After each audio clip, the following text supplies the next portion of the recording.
is doing a dominant job, being able, I believe it is Akashi taking on who is it? Goo. Is it Goo or Goo? Yeah, that he's been that Goo is just having a very rough time with this matchup thus far. Yeah, Goo is one of the newer additions to the team. He was taking place of King. Well, King moved to that jungle position. But Akashi has always been kind of pretty strong in his EXP lane there. Especially with that Lapu. He just knows what damage he can take and how to move in and out and survive any type of thing and be very that sustain for the team, right? To kind of be that additional shield to back up their roamer.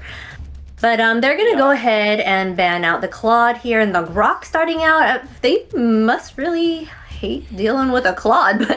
And the carry, oh gosh, they're taking out all of the gold laners there. And Zushin is not going to see a live day. And Fanny, I'm thinking of Freya ban will be next. It has to be Freya, because so far here we haven't seen her they might let it go. AMER South. But it can be Freya, it can be Phoveus, for example, that didn't appear on this match. And I'm really curious about that. So DreamMax, what are you about to ban on this third choice here? Because for sure, okay.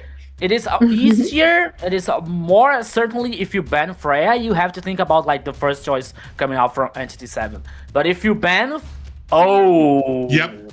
I was gonna say, if you let the Freya out, you have the Phoveus that can counter out the Freya. So I feel like this is probably the juggle that they were looking for. But I mean, Entity7 was the one who kind of had this out there. So what do you go with? You pick up the Freya, which we haven't seen, which can be countered out by the Phoveus, or do you scoop up the Phoveus? Oh, they're gonna go with the Freya. They said, is this the first Freya game here in the South? Yes, I'm excited to see this. It is the first Freya pick here in the South. Very exciting. And it's in the hands of Entity7. Whoa. And they're like one of the top teams right now in the South. And of course, the Phoveus is there right there to back it up, to kind of counter it. So we'll see how this fight goes. It's going to be exciting. Guys, we're talking about like Freya first time here, like AMER South. For me, it's like something like we just covered the fire, you know, like, oh yeah, Freya!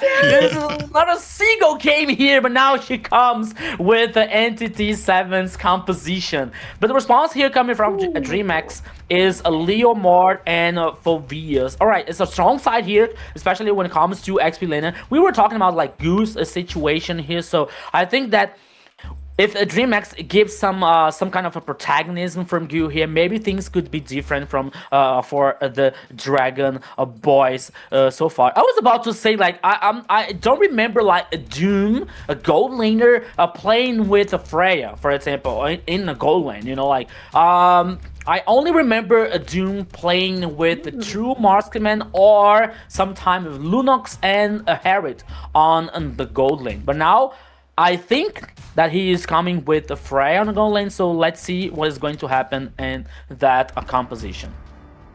Finally, a Kalea pickup when it comes. I don't know why, and maybe it's something I don't understand. But when it comes to Harley pickups, I feel like Kalea is like one of those immediate things that I would go with. He's not going to have a Purify. He's not going to have a way to get away from you. If you use Kalea, snatch him up with the Tsunami Slam. As long as you have the burst on your team, that's going to be a one dead Harley for your team.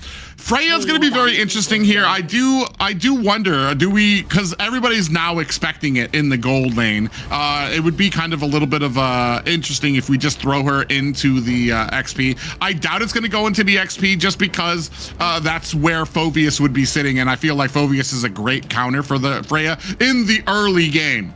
Once you start getting the mid and late, absolutely nothing stops Freya. I don't care if if you're riding on a boat or a train, she is going to be able to knock that thing out. Here, moving on to the second start of the banning phase there, you can see that Gatakacha, Alice being taken off, some big tankier front lines for the side of Entity7, no longer an option. And I feel like Entity7 are reading the Tsunami Slam so that they're going to be taking off that bursty damage from the far. So here, they're going to take off also when it comes to the CC that you'll have from the Zeshian.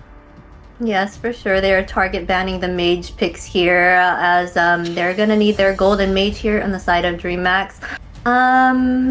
I wonder Gord. what they will be. Gord. Oh yes, that's true. Gord is the meta right now. A lot of people are choosing him. I don't know. Yeah. What do you think, Rico? Yeah, I agree with you guys, but Gord here, like, he has no escape, he has no mobility.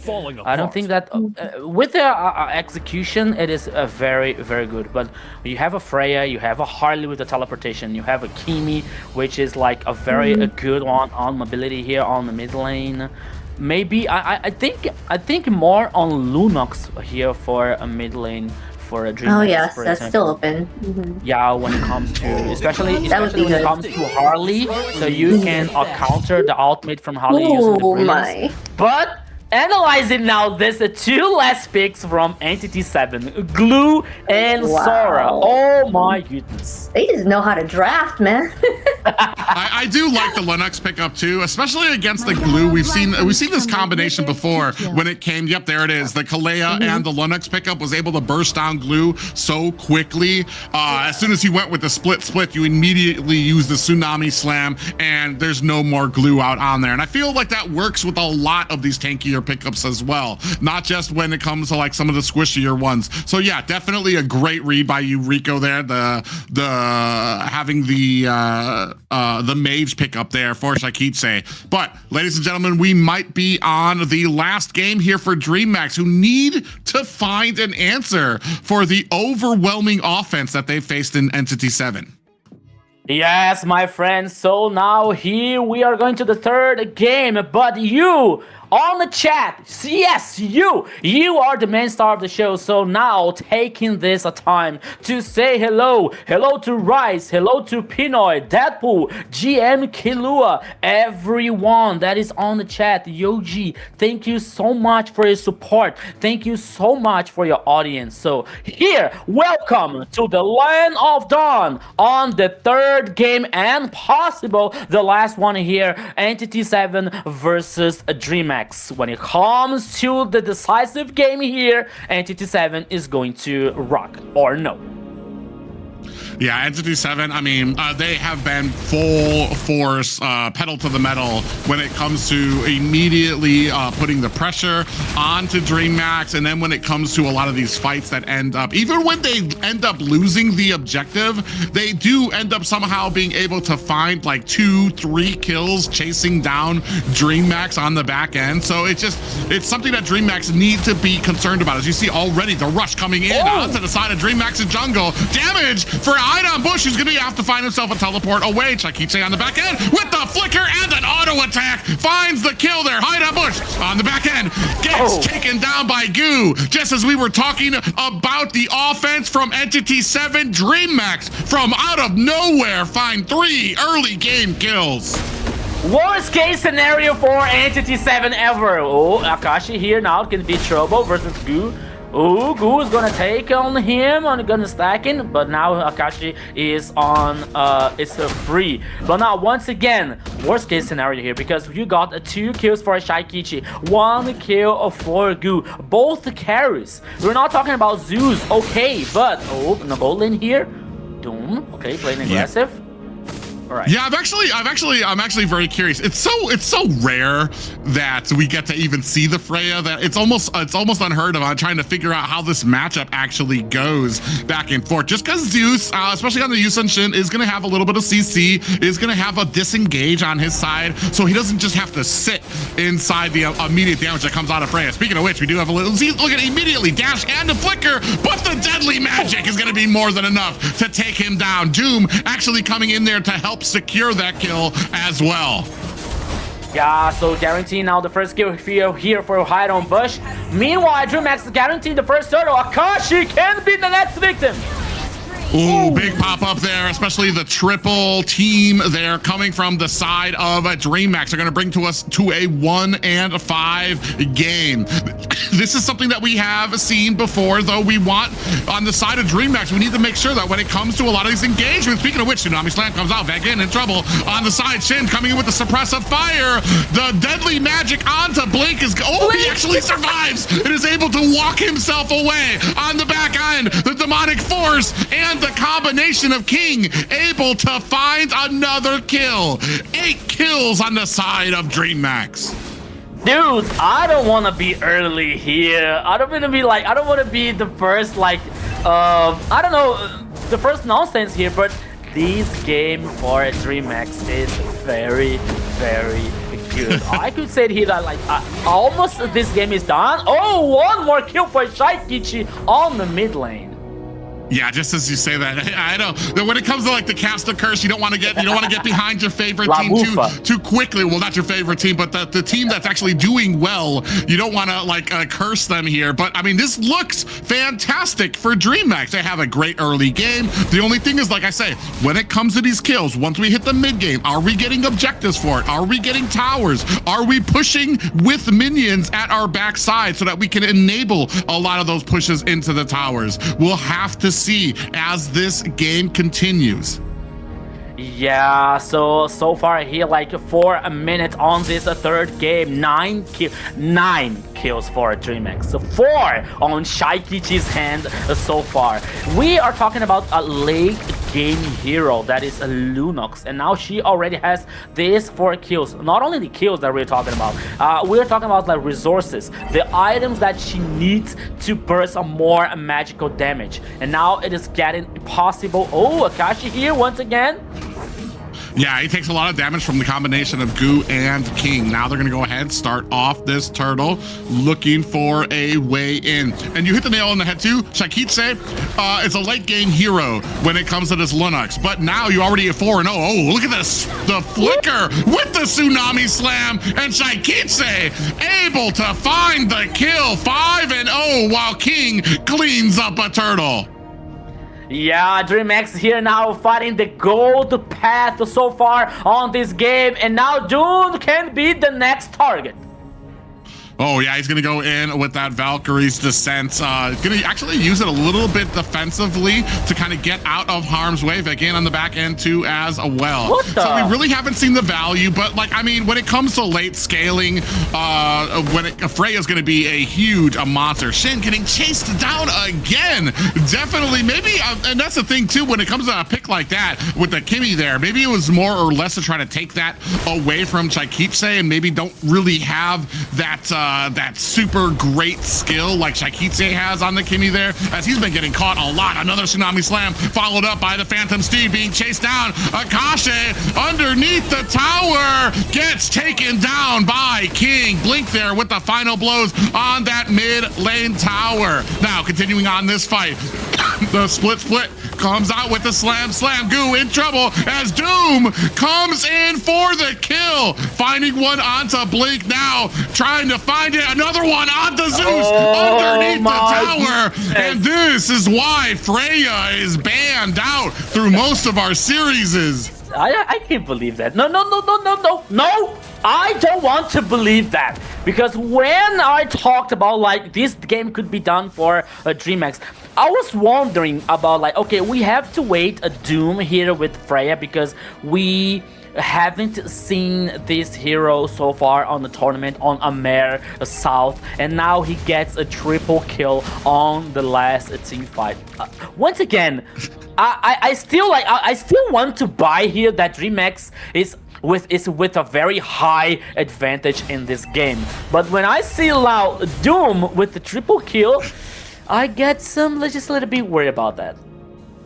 Yeah, we're gonna see here, you do have Doom on the opposite side of the map now as we're starting off this objective. King trying to get prime positioning as they're chasing off the rest of Akashi up at the top.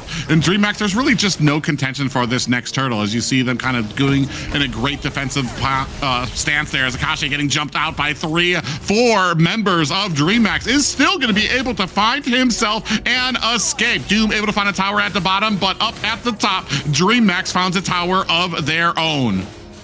Yeah, once again here, the third comes for DreamMax, and meanwhile, Entity7 is trying to compensate on the bottom lane here, taking the second tower, but King came here to defend, and okay, I think now, Private, I think that Entity7 is going to like wait just a little bit, trying to work on the macro here to like neutralize the DreamMax's actions, DreamMax's initiation, especially when it comes to Blink with the Tsunami Slam and the following up with Shaikichi. But as you see, that's the third tower that Entity7 takes down.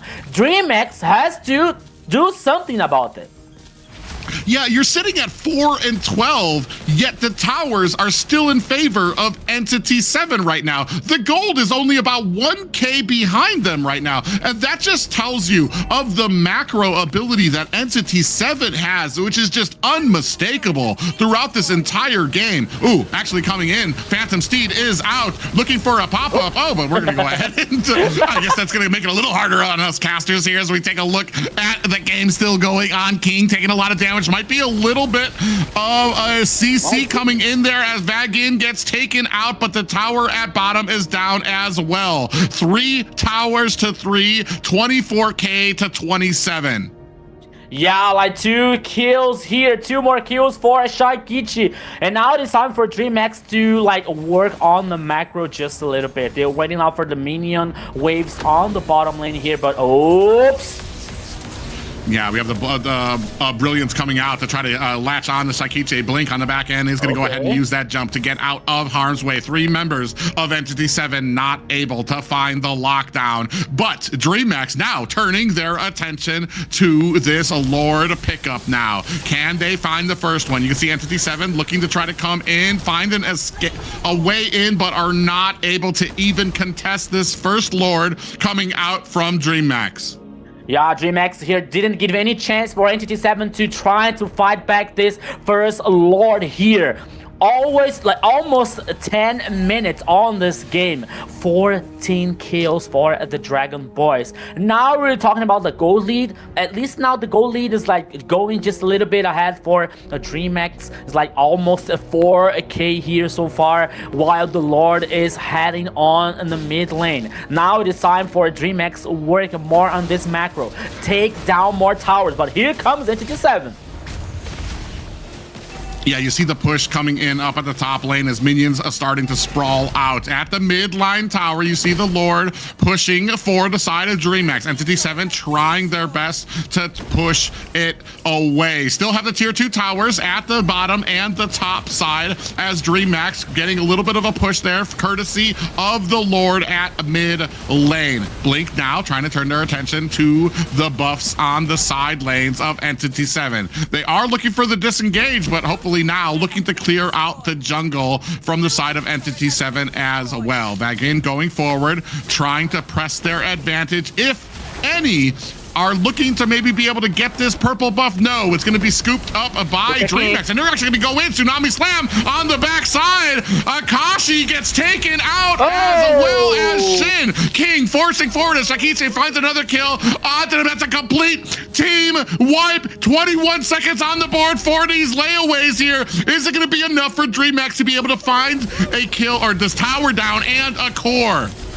Yeah, here comes DreamMax here for the first victory. The game is not over yet. Here, Private. Here comes the Dragon Boys. Victory for DreamMax. And now is 2-on-1 here, Xena.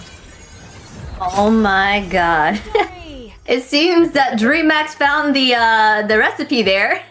They knew how to counter almost everything. They countered the Lunax with, they countered the Harley with the Lunax. They countered the Freya with the Phobius. They countered the Harley with the Blink, who was what's the word? What was her name? That roamer, Kalea, right? So they did a really good job there. And they I guess it was like they got cornered and they were fighting and clawing their way out, and that's what they did here in this match. I feel like maybe a little bit of a confidence overplay by Entity7. I feel like they had some picks in mind and they kind of almost ignored what they were seeing on the opposite side. Every pick that they got countered out immediately, and they still, honestly, for a game where DreamMax had basically all of the counters, it was still pretty close until that final push, especially when it comes to macro. When it came to really getting a lot of those towers in the early game, it wasn't as dominant as it could have been with that big of a lead. I think it was like 4-19 at the end, 4-12 at one point during mid lane. But here, I mean, this kind of shows you can't sleep on DreamMax with when it comes to a lot of these drafts and stuff. You can't just allow a lot of these counters to come out. Yeah, I wonder who's gonna be the MVP. Yeah, who will be? but honestly, here like King plays very well, Shaikichi, and also Blink here with Kalia with a very good initiation. So I agree totally with Private when he said about like Entity7 situation. Like maybe this like just a little bit of overconfidence on this third game, especially when it comes to like you have to chance to choose the Freya on the gold lane here. Like it was like the boogeyman so far on AMER South, but now she came to the game and she lost. You know, maybe like in my opinion, maybe it's a good point here, like because now the rest of the teams they say, yeah, okay, Freya is not that so invincible as we were taught, like as we were thinking about, like so maybe now Freya can appear more times here. But once again, DreamMax, even for the first minute here, guaranteeing the kills with a very important ones. Shaikichi, Gu with the Fovius, which has this stacks here, like working on this ultimate and getting this backline to burst the damage. It was really good for DreamMax. And this execution that was really, really good. When it comes to Kalia with the Tsunami Slam and Lunox here with the second skill causing a damage and the Phantom Steam coming out from King, for example, it was like a very good execution for a DreamMax so far. So they got the wiped out on the last team fight here, guarantee the victory, and now the game is not over yet. So maybe now DreamMax can rebirth from the ashes. Yes, and our MVP here, a stout performance from King. Well, it's King. I thought it would be Shaikichi, but here we go. King's taking the MVP here. 605 KDA, 38k total damage, and 854 golds per minute. An amazing job by our jungler. I don't remember what the stats were, but I imagine that King probably had more team fight participation when it came to a lot of these objectives, being able to hold them, and then coming in with the Phantom Steed there as well. You can see here finding himself, I believe it was 2 kills here, just the damage he is able to dish out, especially when you're ahead on a Leomord. Oh, look at here, just from the side, boop, able to find Shin just on the right from the bush out there. Another Phantom Steed coming out as he flanks the 3 members there. So I mean, it wasn't as I feel like Shaikichi, it was interesting because I feel like it could have gone either way. Shaikichi right from the beginning had 3 early kills and put her ahead in a combination that is supposed to take off in the mid game.